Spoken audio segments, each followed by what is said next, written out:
Hey guys, it's Misty with My Paper Cuts, and I'm coming on today with a card share. I wanted to use this stamp set that I had picked up a while back, one of the expos that came here to Phoenix.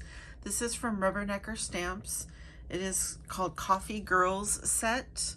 I was very intrigued by this image, which is the one that I used today on my cards.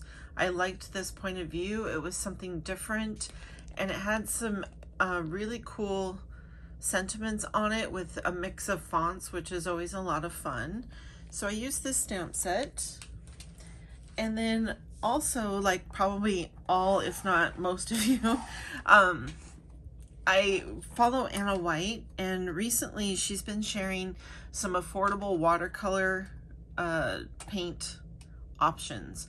Now I have, when I watercolor, I like to use my Daniel Smith dot sheets. I use those pretty frequently. I also really like to use my Inktense pencils. I do own a few different watercolor sets, but I don't really reach for them much.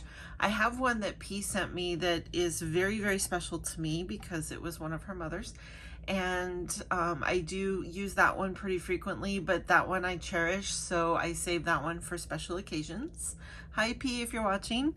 But recently Anna had shared this tin of watercolor paints that's from Amazon on one of her videos, and I was very intrigued by it. I watched her swatch it. I will make sure I link that video down below so that you can see up close as she swatches them, because I am not an artist and my little swatch looks a little janky, but that's okay. But this is the Doodle Hog version that she shared pretty recently. And I got it, you know, either same day or next day from Amazon, which was fantastic. Here is my attempt at swatching the colors. What I really like about this is that you get a wide variety of colors without having to mix too much. That's where I tend to get intimidated, is by mixing custom colors. Because I do multiple images, I'm always afraid that I'm not going to be able to mix it the exact same and I'm going to run out. I think it's an OCD thing. I'm not really sure. But mixing colors intimidates me, which is why I reach for my Inktense pencils or my Zig, the Zig clean color real brush markers. I reach for those a lot. I also have the Arteza version, and I like to scribble those on a palette and just pick them up. And again, there's such a variety in those. It's just really, it's kind of an ease of use thing for me. It's something about mixing colors just intimidates me a lot. Like I said, I don't know why. I also use my Daniel Smith dot color sheets a lot. I love those. There's so much pigment in those paints that you just need a tiny bit. But I was willing to try something different, and this was really affordable. Came, like I said, it was either same day or next day. It was like 20 bucks for 48 colors. And it's a nice pan. It's heavy duty. It feels pretty good in the hand. It does come with this water brush, which I will probably never use because I like really fine brushes. But I do prefer water brushes over just regular paint brushes and a jar of water. It's just the way that I function. But this was super easy to use. The colors are very, very pigmented, and I enjoyed it. So make sure you check out her video with her swatching and talking about these, and look at some of the other options that she has shared as well, because she is definitely way smarter about this stuff than I am. But for my card, I stamped the image that I had shared, and I wanted to try different skin tones. And that was the nice thing about that paint set, was there's some nice colors in there to get different skin tones without having to custom mix anything. And I'm pretty pleased with the results. Like I said, I'm really an amateur at watercoloring, but I really enjoy it. I feel like coloring your images with watercolor, they come together much faster than with Copics or alcohol markers.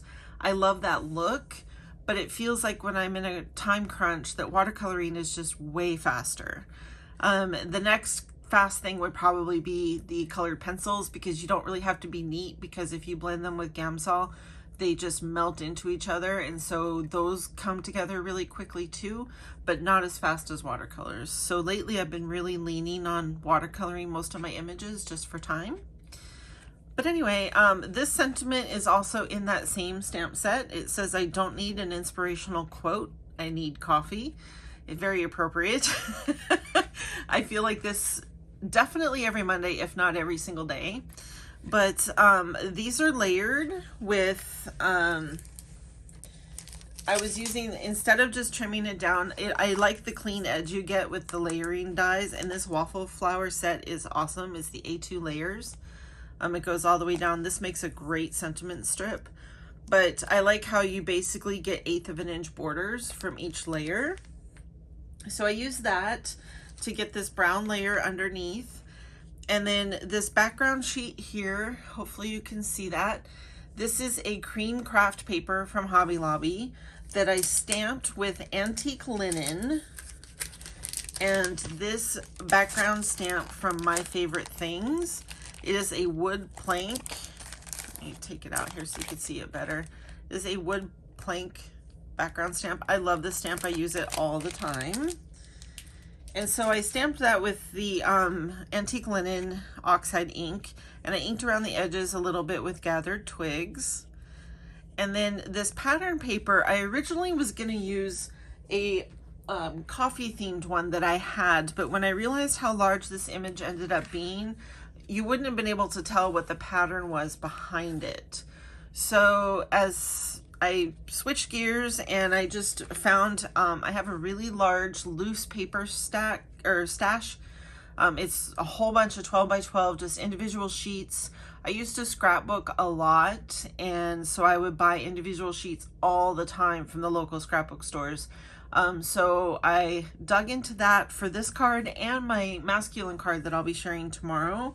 But this sheet came from We Are Memory Keepers, and it was from the Happy Campers set. And it was this really cool pattern right there that I used because it had the blue in it that I used in the shirt.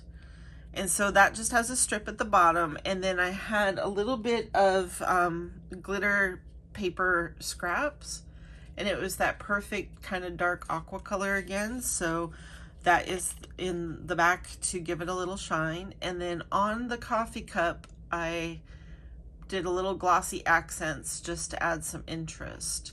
The sentiment is also heat embossed just to give it some extra shine.